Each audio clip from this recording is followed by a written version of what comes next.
The Batman is easily the best recent DC movie, and lots of fans are waiting for the villain of the second Batman movie to be revealed. The most popular choices for the antagonist of the second movie are the Court of Owls, Hugo Strange, Man-Bat, Clayface, Hush, and Mr. Freeze. Out of these choices and any other Batman villain, Mr. Freeze is the perfect character to be the antagonist of the second Batman movie. The Batman focuses on two major plot points: Gotham's corruption and Batman's growth. The first movie focused on Gotham's corrupt politicians, with the Riddler exposing and killing a few of these politicians. Mr. Freeze can continue the focus on Gotham's corruption, while not making the plot repetitive. Rather than focusing on corrupt politicians, the movie could tie in Mr. Freeze's personal vendetta to focus on Gotham's corrupt billionaires, namely, the CEO of Gothcorp.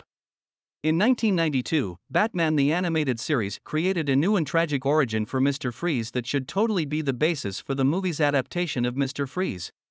Before becoming Mr. Freeze was a scientist working for Gothcorp with the name Victor Fries, pronounced Freeze. Unfortunately, Victor's wife, Nora, falls terminally ill and Victor freezes his wife inside of his lab in Gothcorp to give Victor time to find a cure. Unfortunately, the billionaire CEO of Gothcorp, Ferris Boyle, learns of Victor's attempt to save his wife Nora by using one of Gothcorp's many labs. While Gothcorp was advertised as the People Company, it was actually an extremely corrupt company with a CEO that couldn't care less about the well-being of his employees. In order to save costs, Ferris Boyle pulls the plug on Victor's frozen wife and kicks Victor into a batch of chemicals. The chemicals cause Victor to be unable to survive in any temperature above 0 degrees and is left to die by boil. Victor manages to create a suit that allows him to survive, beginning the villain known as Mr. Freeze. This movie could use Mr. Freeze's backstory to explore Gotham's corrupt CEOs instead of politicians, where Mr. Freeze's goal is to both save his wife and get revenge on Gothcorp's higher-ups.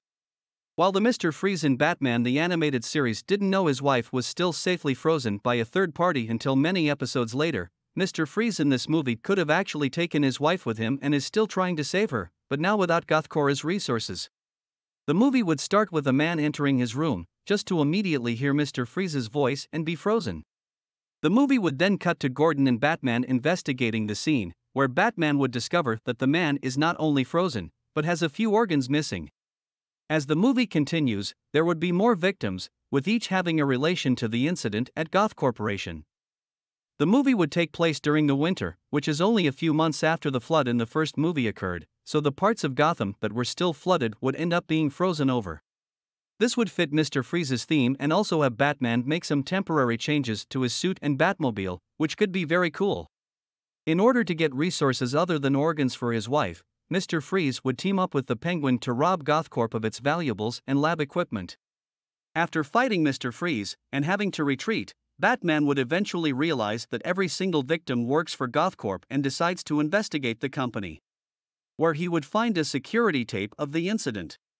Batman would not only see the event that caused Victor to become Freeze, but would also realize that Mr. Freeze is taking Gothcorp's resources and organs from Gothcorp's higher-ups in order to save his wife.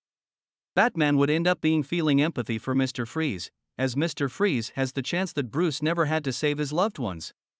Batman sees how the pattern of killings align with the higher-ups related to the incident, and realizes that Ferris Boyle, Gothcorp's CEO, is next. Batman would interrupt Mr. Freeze's revenge and try to talk him out of seeking vengeance, like Batman once sought, but ultimately fail and have to fight Mr. Freeze. Batman would end up winning but turn not only Mr. Freeze in, but also Ferris Boyle. By the end of the movie, Batman realizes the impact that billionaires such as Ferris Boyle and himself have on the general populace of Gotham, and decides to become the charitable billionaire playboy Bruce Wayne that everybody knows.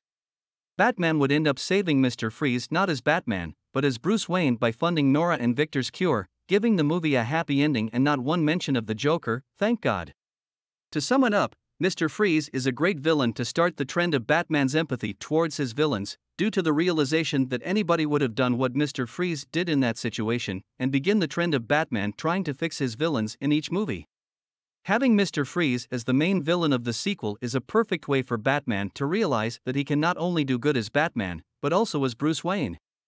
I also think that Mr. Freeze is a perfect villain because he is not as realistic as the past villains have been in the Batman movies, but is still feasible, and making all of Batman's supervillains realistic would be boring, and Mr. Freeze could bridge the gap between realistic Batman villains, like the Joker and Riddler, and unrealistic villains, like Clayface, Poison Ivy, and Ra's al Ghul. Thank you for watching. If you would like to hear my takes on other popular villain choices, please read the comment below and tell me what you think about the comment and the video.